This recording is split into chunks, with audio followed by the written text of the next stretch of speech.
Welcome back dear students. मैं आपका अपना SK सैनी और आपके अपने YouTube चैनल केमीटेक JNV में आज बच्चों हम पढ़ने वाले हैं क्लास 12th की केमिस्ट्री का सेकंड चैप्टर सॉल्यूशन का एक छोटा सा टॉपिक। नाम है राउल्स लॉ। अब क्या है राउल्स लॉ, फटाफट समझते हैं। पहली चीज़, राउल्स लॉ किस पर लगता है? लिक्विड सॉल्यूशंस पर। हमारी केमिस्ट्री में दो तरह के लिक्विड सॉल्यूशन है, लिक्विड सॉल्यूशंस और सॉलिड लिक्विड सॉल्यूशंस। इन दोनों तरह के लिक्विड सॉल्यूशन में एक चीज़ कॉमन है, और वो क्या जो दोनों में है वो है कि इनमें एक कंपोनेंट तो ऐसा है जो वोलेटाइल है, और जो वोलेटाइल है तो उसकी वेपर बनेगी, और वेपर बनेगी तो वेपर प्रेशर भी होगा। और दूसरा क्या है कि जो हमारे सिलेबस में लिक्विड सॉल्यूशन है उसमें दोनों कंपोनेंट वोलेटाइल हैं, तो दोनों की वेपर बनेगी, तो दोनों की वेपर मिलके उस मिक्सचर्स पर, उस सॉल्यूशन पर वेपर प्रेशर लगाएगी। तो इसका मतलब दोनों जो लिक्विड सॉल्यूशन है वहाँ वेपर प्रेशर का कंसेप्ट तो है, एक में एक कंपोनेंट का लग रहा है और एक में दोनों कंपोनेंट का वेपर प्रेशर लग रहा है। जहाँ दोनों कंपोनेंट का वेपर प्रेशर है वहाँ हम हर एक कंपोनेंट के वेपर प्रेशर्स को कहेंगे पार्शियल प्रेशर। जैसे मान लो दो कंपोनेंट है, कंपोनेंट ए और कंपोनेंट बी। ये दोनों कंपोनेंट एक सॉल्यूशन में है और दोनों के दोनों लिक्विड हैं। उस कंडीशन में कंपोनेंट ए के पार्शियल प्रेशर को मैं कहूँगा partial pressure of component A, और बी के लिए क्या होगा? Partial pressure of component B. और जहाँ एक वोलेटाइल है, सोलवेंट ही वोलेटाइल है, सोल्यूट जो है वो नॉन वोलेटाइल है, उस कंडीशन में हम पार्शियल वर्ड यूज़ नहीं लेंगे, क्योंकि वहाँ एक ही कंपोनेंट का प्रेशर लग रहा है, तो वहाँ टर्म यूज़ आएगी वेपर प्रेशर, केवल वेपर प्रेशर। अब कंपोनेंट ए और बी भी नहीं आएगा। क्यों नहीं आएगा? क्योंकि एक ही कंपोनेंट है, वही वोलेटाइल है। तो ये हुआ हमारे पास कि ये कंसेप्ट जो राउल्स लॉ है ये वेपर प्रेशर्स के बारे में रिलेशंस देगा बच्चों। तो फर्स्ट आते हैं हम राउल्स लॉ के बारे में कुछ पढ़ते हैं बच्चों। क्या है राउल्स लॉ? तो ये हो गया हमारे पास राउल्स लॉ। किसके बारे में इंफॉर्मेशन देता है? वेपर प्रेशर के बारे में। किसका वेपर प्रेशर? दोनों का। दोनों कौन कौन से? किसका? लिक्विड सॉल्यूशंस का। कौन से लिक्विड सॉल्यूशंस है हमारे सिलेबस में? तो ये है लिक्विड सॉल्यूशन। सेकंड कौन सा है? Solid liquid solution. इन दोनों के बारे में ये लो हमें इंफॉर्मेशन देगा। इन दोनों के भी क्या? वेपर प्रेशर्स के। जो लिक्विड सॉल्यूशन है इसमें क्या है? बोथ कंपोनेंट जो हैं वो वोलेटाइल हैं, दोनों के दोनों वेपर में चेंज होते हैं, तो दोनों का क्या होगा? Vapour pressure. तो मैं क्या कह दूं, मान लो उसमें दो कंपोनेंट है, कंपोनेंट ए और कंपोनेंट बी। तो उस कंडीशन में कंपोनेंट ए और कंपोनेंट बी दोनों का प्रेशर लगेगा, तो मैं कंपोनेंट ए को क्या कह दूं? Partial pressure of component A, और सेकंड को क्या कह दूंगा? Partial pressure of component B. इसका जो सिंबल है वो कहलाएगा PA, इसका सिंबल कहलाएगा PP। ये सब क्या बता रहा हूँ सर? राउल्स लॉ कहाँ है? राउल्स लॉ से पहले हमें ये कुछ बेसिक चीज़ें समझ लेनी चाहिए, क्या है क्या नहीं है। अच्छा बच्चों, ये तो हो गया, इसकी बात करें। अब इसमें जब दो कंपोनेंट है तो XA क्या हो जाएगा? मोल fraction of component A in solution. ये वर्ड याद रखना बच्चों, इन सॉल्यूशंस। क्या है अभी हम समझेंगे डायग्राम बनाकर। यहाँ पर XB क्या होगा? मोल fraction of component B in solution. तो यहाँ B है। अब कुछ और चीज़ें बच्चों, यहाँ आ जाते हैं हम लोग सॉलिड लिक्विड सॉल्यूशंस पर। तो यहाँ क्या होगा? दोनों कंपोनेंट में से एक वोलेटाइल है, तो यहाँ पार्शियल वर्ड यूज नहीं आएगा। यहाँ क्या आएगा? Vapour pressure of solution. तो यहाँ केवल P ही आएगा, PA या PB नहीं आएगा बच्चों। यहाँ XA और XB, XA को मैं क्या मान लेता हूँ, मोल फ्रैक्शन ऑफ सोलवेंट, और XB को क्या मान लेते हैं, मोल फ्रैक्शन ऑफ सोल्यूट। तो बच्चों ये कॉमन टर्म्स जो हमारे समझ में हमें आनी चाहिए, क्या है क्या नहीं है। अब मैं एक और डायग्राम बना देता हूँ। तो ये डायग्राम जो है बच्चों, इसमें दोनों जो है यहाँ कवर किया हुआ है, दोनों लिक्विड लिक्विड सॉल्यूशन है बच्चों, ये लिक्विड लिक्विड सॉल्यूशन। तो यहाँ क्या भरा हुआ है सारा, इसमें ये मिक्स सॉल्यूशन है, इसमें A भी है और B भी है, कंपोनेंट A और कंपोनेंट B। A को मैं क्या मान लूँ, वाटर, B को मैं क्या मान लूँ, अल्कोहल। इन दोनों की वेपर भी होगी यहाँ पर, और इक्विलिब्रियम स्टेबलाइज होने के बाद इन दोनों की वेपर कुछ ना कुछ प्रेशर लगा रही होगी। तो जो वाटर की जो वेपर है जो प्रेशर लगा रही है उसे मैं कहूँगा PA कंपोनेंट 1, और B अल्कोहल की जो वेपर जो प्रेशर लगा रही है उसे मैं कहूँगा PB। PB क्या है, PA क्या है, इस लिक्विड की सरफेस पर कंपोनेंट A और कंपोनेंट B की वेपर जो प्रेशर लगा रही है ये उसकी वैल्यू है। अब बच्चों ध्यान से समझना, इस लिक्विड के अंदर, इस सॉल्यूशन के अंदर कंपोनेंट A का कितना मोल फ्रैक्शन है, XA, और B का कितना है, XB।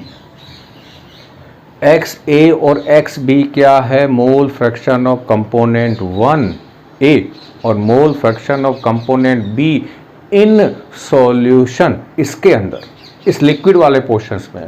और यहीं पर बच्चों दो टर्म और यूज आएगी, यहाँ YA और YB। ये क्या है, ये बच्चों है mole fraction of component A और B in vapour phase, in vapour phase. ये ध्यान रखना, ये यहां पर A का मतलब वाटर, यहां पर टोटल वेपर में वाटर की वेपर कितनी है उसका मोल फ्रैक्शन YA है, और YB क्या है, इस टोटल वेपर में अल्कोहल की वेपर कितनी है उसका मोल फ्रैक्शन है। ये तो बच्चों यहाँ डाटा हो गए। और यहाँ पर इस तरह के सॉल्यूशंस पर राउल्स लॉ की लैंग्वेज क्या है बच्चों, वो मैं लिखता हूँ यहाँ पर राउल्स लॉ। अब बच्चों आ रहा है आपके पास में राउल्स लॉ आ रहा है बच्चों, क्या कहता है ढंग से समझना। ये किसके बारे में बता रहा है, इसके बारे में। तो यहाँ क्या आएगा, the partial vapour pressure of each component. Each क्यों लिखा, क्योंकि दोनों वोलेटाइल है। Each component is directly proportional to its mole fraction present in the solution। इसको देखो टुकड़ों में समझा देता हूं मैं आपको। पार्शियल प्रेशर यानी PA हो चाहे PB हो, present pressure of each component is directly proportional. तो ये जो PA है वो किसके डायरेक्टली प्रोपोर्शनल है, to its mole fraction XA के है। इसी तरह से PB किसके प्रोपोर्शनल होगा, XB के है। तो PA प्रोपोर्शनल टू XA और PB प्रोपोर्शनल टू XB। अब मैं प्रोपोर्शनल का सिंबल हटाकर यहाँ एक कांस्टेंट लगा देता हूँ, इसे हम लोग कहते हैं प्रोपोर्शनलिटी कांस्टेंट। तो PA किसके इक्वल हुआ, PA नॉट XA के, और PB किसके इक्वल हुआ, PB नॉट XB के। ये है बच्चों राउल्स लॉ, ये राउल्स लॉ की। अब ये क्या कहता है कि यदि इसमें कंपोनेंट A और कंपोनेंट B दोनों मिलके पार्शियल प्रेशर लगा रहे हैं और इन दोनों के पार्शियल प्रेशर को ऐड कर दें तो क्या आ जाएगा, टोटल वेपर प्रेशर। वो क्या होगा, PT. PT equals to P A plus P B होगा बच्चों। इसकी वैल्यू क्या होगी बच्चों, मैं सबसे ऊपर लिख रहा हूं, तो पीटी क्या होगा, PT equals to P A plus P B equals to, P A का मतलब क्या था, P A nought X A, P A nought X A plus P B की P B nought X P, P B nought X P. ये है बच्चों total vapour pressure. किसका है ये, जिसमें दोनों कंपोनेंट वोलेटाइल हो। ये है राउट्स लॉ, यहाँ तक का। ये राउट्स लॉ खत्म हो गया लिक्विड सॉल्यूशंस का। सर इसमें आपने एक चीज़ तो बताई नहीं, क्या बच्चों, पी ए नोट क्या है, पी बी नोट क्या है, ये समझो बच्चों। पी ए नोट क्या है, जब कंपोनेंट ए बीकर में केवल कंपोनेंट ए होता, यानी वोटर होता, केवल वोटर होता, उस कंडीशन में इसका जो प्रेशर है वो पी ए नोट है। या दूसरे बीकर में केवल अल्कोहल होता तो उस कंडीशन में उसकी वेपर का वेपर प्रेशर है। तो पी ए नोट या पी बी नोट क्या है, वेपर प्रेशर। पार्शियल नहीं लगेगा क्योंकि ये अकेला ही कंपोनेंट है, यहाँ पर इस अकेला का ही है। तो ये क्या है, पी ए नोट क्या है, vapour pressure of pure component A. P B nought vapour pressure of pure component B. P A nought क्या है, partial vapour pressure of component A in solution. P B nought क्या है, partial vapour pressure of component B in solution. तो ये छोटी छोटी ही चीज़ें हैं बच्चे, यहाँ हम गलतियाँ कर जाते हैं। तो मैं उम्मीद करूँगा कि अब आप यहाँ गलतियाँ नहीं करेंगे। तो हमने किसके बारे में पूरा पढ़ लिया, राउट्स लॉ। कौन सा राउट्स लॉ, जो किन पर अप्लाई हो रहा है, लिक्विड सॉल्यूशन पर। अब बच्चों मैं आपको अगला राउट्स लॉ समझा रहा हूँ, जो किस पर अप्लाई होगा, सॉलिड लिक्विड सॉल्यूशंस पर। चलो बच्चों, मैं जब तक ये काम कर रहा हूँ तब तक आप ये स्लाइड देखें। और इस स्लाइड में बेसिक चीज़ किसके बारे में है, routes law for liquid solutions के बारे में। आप इस स्लाइड को देखें बच्चों एक बार तब तक।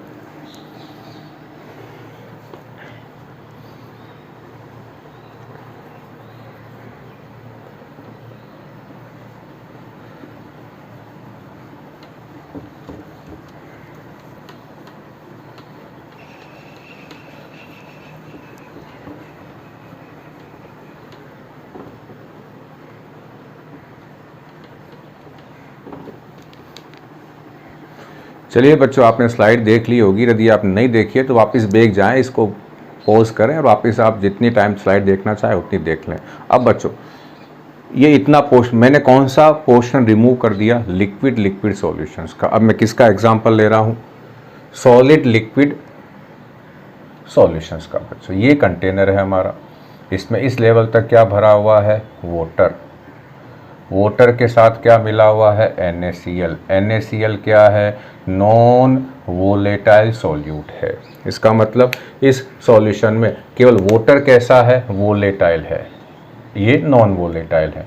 ये लिड लगा हुआ है। तो यहाँ बच्चों जो वेपर बनेगी वो केवल और केवल वाटर की होगी, क्योंकि वाटर ही वोलेटाइल है। तो यहाँ बच्चों पार्शियल टर्म यूज़ नहीं आती है।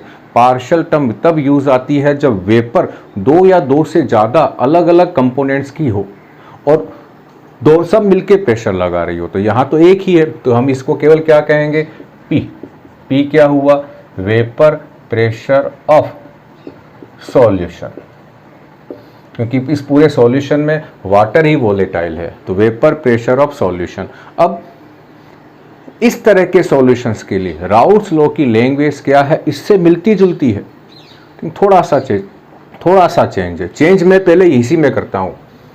तो प्रेशर ऑफ यहां से स्टार्ट थी बच्चों, द पार्शियल ये नहीं आएगा क्योंकि यहां एक ही कंपोनेंट है। The vapour pressure of each भी नहीं आएगा। द वेपर प्रेशर ऑफ, ये पूरा हटा दो बच्चों, ये पूरा हटा दूं, थोड़ा मैं वापस दोबारा लिख देता हूं, यहां से नहीं होगा। तो यहां क्या आएगा, वेपर प्रेशर ऑफ सॉल्यूशन आएगा बच्चों सीधा यहां पर, इज डायरेक्टली प्रोपोर्शनल टू मोल, किसके मोल फ्रैक्शन, जो वोलेटाइल है, mole fraction of volatile solvent. अब सॉल्वेंट की जगह आप चाहें तो क्या लिख सकते हैं, कंपोनेंट भी लिख सकते हैं। तो वेपर प्रेशर्स ऑफ सॉल्यूशन क्यों लिया कंपोनेंट, क्योंकि एक ही कंपोनेंट है वो वोलेटाइल है, is directly proportional to mole fraction of volatile solvent. अब इसके लिए इसका मैथमेटिकल रिलेशंस क्या होगा, P proportional to X solvent. और हमने पहले ही पढ़ा था कि XA और XB में A हमेशा हम वहाँ यूज़ लेंगे जहाँ सॉल्वेंट आता है। तो इसको मैं क्या लिख सकता हूँ, XA, इसको ओपन करने पर P equals to P nought XA। ये बच्चों हो गया Raoult's law for solid liquid solution. क्या है ये, वेपर प्रेशर ऑफ सॉल्यूशन। ये बच्चों ये रिलाइन वेपर प्रेशर ऑफ सॉल्यूशन, इसके according is directly proportional to mole fraction of solvent लिख दें आप चाहे तो सीधा, या वोलेटाइल सॉल्वेंट लिख दें, या वोलेटाइल कंपोनेंट लिख दें, तीनों सही हैं। इसको प्रोपोर्शनल का सिंबल हटा के कांस्टेंट लगा दिया, प्रोपोर्शनलिटी कांस्टेंट P नोट, और P नोट आपको मालूम है क्या है, P नोट है vapour pressures of pure solvent. यहाँ यदि सॉल्वेंट वाटर है तो वाटर का वेपर प्रेशर आ जाएगा प्योर में, जब उसके अंदर कुछ भी मिला हुआ नहीं हो। तो बच्चों अब इसके बाद हम कहाँ चलने वाले हैं, हमारे इसी का अगला टॉपिक है लिक्विड सॉल्यूशंस के बारे में। हम थोड़ा सा राउल्स लॉ को और थोड़ा डिटेल में लेके जाएंगे बच्चों, और उसके बाद एक ग्राफ आएगा, वो ग्राफ भी बड़े काम का है बच्चों। चलो बच्चों हम आगे चलते हैं।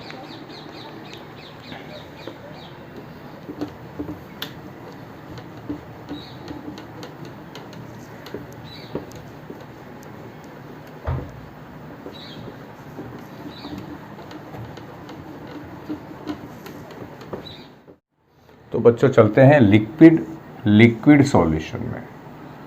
बेसिक चीज़ क्या है वो हमने पढ़ ही ली, तो मैं सीधा इस पे राउल्स लॉ अप्लाई करता हूँ। तो दो तरह के कंपोनेंट हैं इसमें, ये हम पढ़ चुके हैं बच्चों, कंपोनेंट A और कंपोनेंट B। कंपोनेंट A का जो पार्शियल वेपर प्रेशर है वो PA, कंपोनेंट B का जो है वो P नोट है।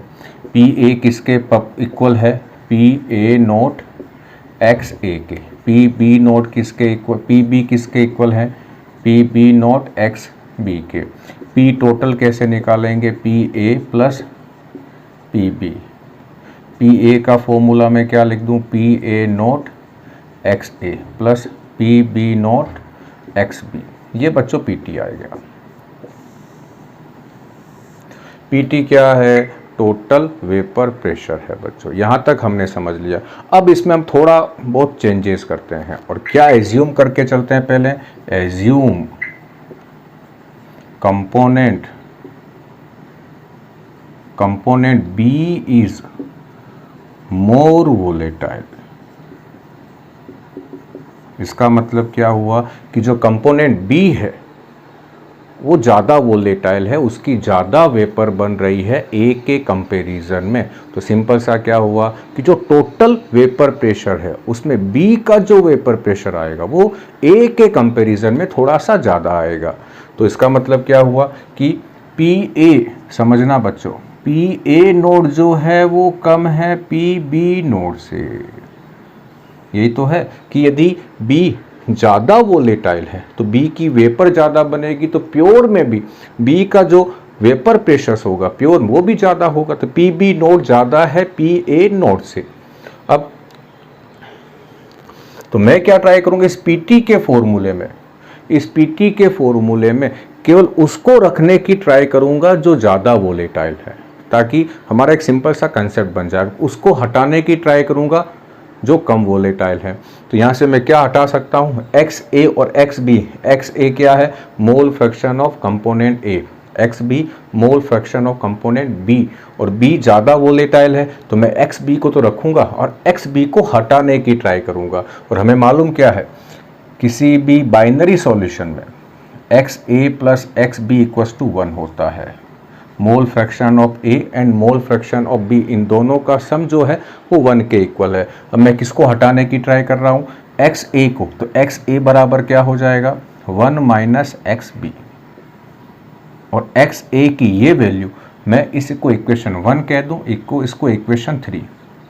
XA की वैल्यू इक्वेशन नंबर 3 में से कहाँ पुटअप कर दूँ, इक्वेशन नंबर 1 में पुटअप करूँ तो एक बार तो 1 वापस क्या हो जाएगी, P T equals to P A nought 1 minus x B plus P B nought x B. इसको ओपन करें बच्चों तो P A nought minus P A nought x B plus P B nought x B. इसको यहाँ पहले लिख देता हूँ, इसको बाद में। तो क्या हो जाएगा, P A nought plus P B nought x B minus P A nought x B. इन दोनों में एक्स बी कॉमन है तो वह बाहर ले लेता हूँ।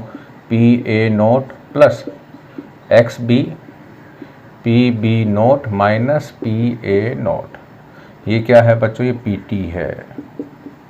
ये पी टी का अगला एक और फॉर्मूला, और ये इसको कह देते हैं इक्वेशन 1। अब बच्चों देखो सिंपल सा है, इक्वेशन 1 भी पी टी है और इक्वेशन 4 भी पी टी है। ये 1 हुआ, 2 कहाँ गई, ये 2 है, ये 3 मान लेते हैं बच्चों। तो इक्वेशन 1 भी पी टी का है, इक्वेशन 3 भी पी टी का फॉर्मूला है, लेकिन दोनों में एक बेसिक डिफरेंस है। पी टी 1 में दोनों के मोल फ्रैक्शंस है, कंपोनेंट 1 और कंपोनेंट 2 दोनों के हैं, लेकिन पी टी में इस वाले फॉर्मूले में केवल एक ही मोल फ्रैक्शंस है, और वो भी कौन है, एक्स बी है, एक्स ए है ही नहीं। तो इस फॉर्मूले को देखते हुए हम 3 कंक्लूजन पे आते हैं। पहला कंक्लूजन ध्यान से समझना बच्चों, ये हमारी एनसीईआरटी की बुक में 1, 2, 3 पॉइंट करके मेंशन किए हुए हैं, वो इस फॉर्मूले के ऊपर बेस्ड है। पहला कंक्लूजन क्या है कि जो टोटल वेपर प्रेशर है, जो टोटल वेपर प्रेशर है, हम उसको चाहें तो किसी एक कंपोनेंट के मोल फ्रैक्शन के साथ रिलेट कर सकते हैं। तो जो लैंग्वेज हमारी बुक में लिखी हुई, मैं उसको एक बार पढ़ के सुनाता हूं बच्चों। Total vapour pressure over the solution यानी PT can be related to the mole fraction of any one component, और हमने यहां किसके साथ रिलेट कर दिया, एक्स बी के साथ कर दिया। दूसरा क्या कह रहा है, ये पीटी जो है, जो टोटल वेपर प्रेशर है, वो कंपोनेंट बी को बढ़ाने पर बढ़ेगा और कंपोनेंट बी को कम करने पर कम होगा।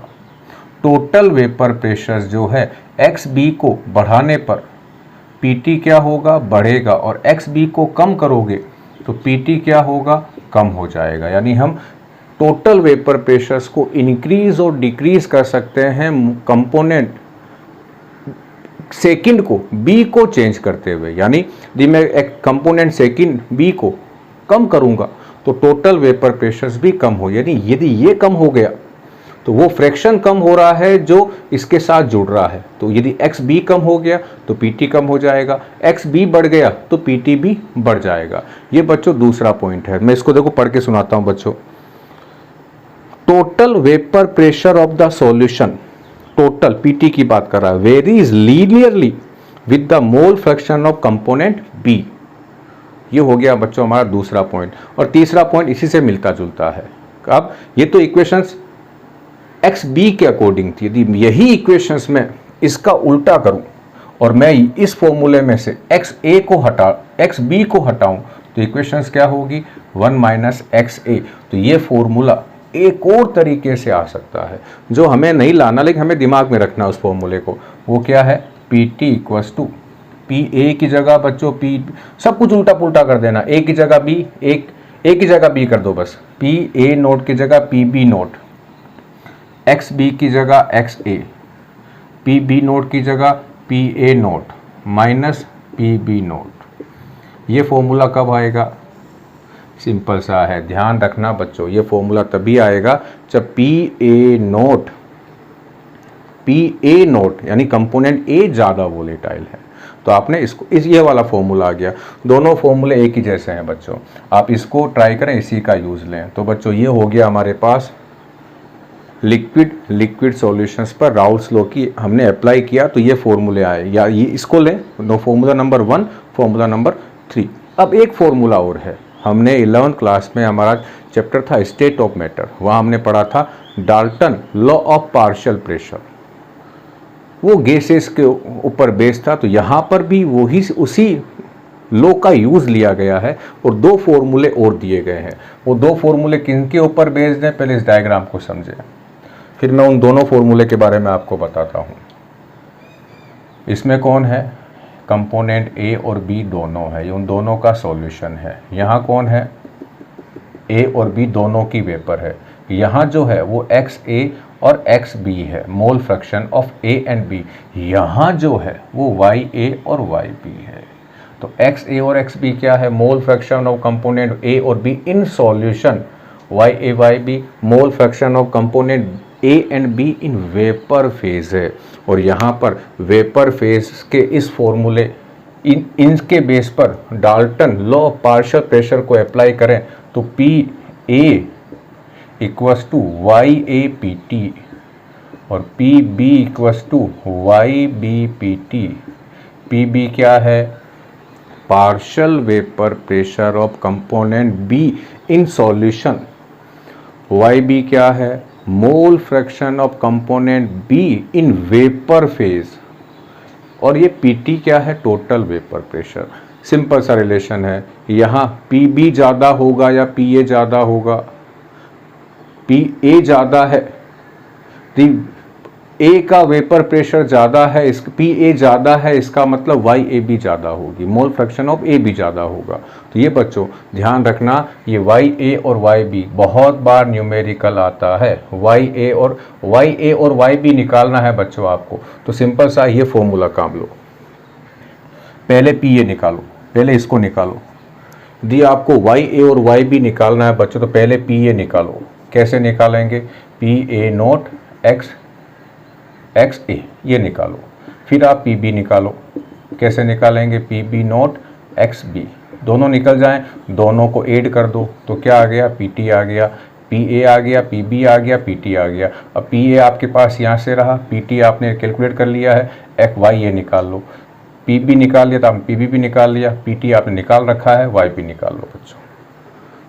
तो इस तरह से हम YA और YB का कैलकुलेशंस कर सकते हैं बच्चों। अब छोटा सा इसका एक ग्राफ बचा है बच्चों, वो भी एक बार देख लेते हैं। तो जब तक मैं आपको ग्राफ दिखाता हूँ या मैं कुछ बनाने की ट्राई करता हूँ, तब तक बच्चों आप ये स्लाइड देखो और इसे एक बार रिवाइज करने की ट्राई करो बच्चों।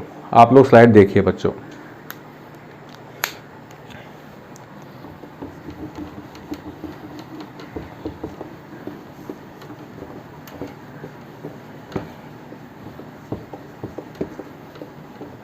बच्चों हमारा लिक्विड सॉल्यूशंस का जो कर्व है वो बहुत ही सिंपल है बच्चों। यहाँ पर एक लाइन ड्रॉ करो, यहाँ एक लाइन ड्रॉ करो, यहाँ एक लाइन ड्रॉ करो। यहाँ क्या लिखोगे, वेपर प्रेशर।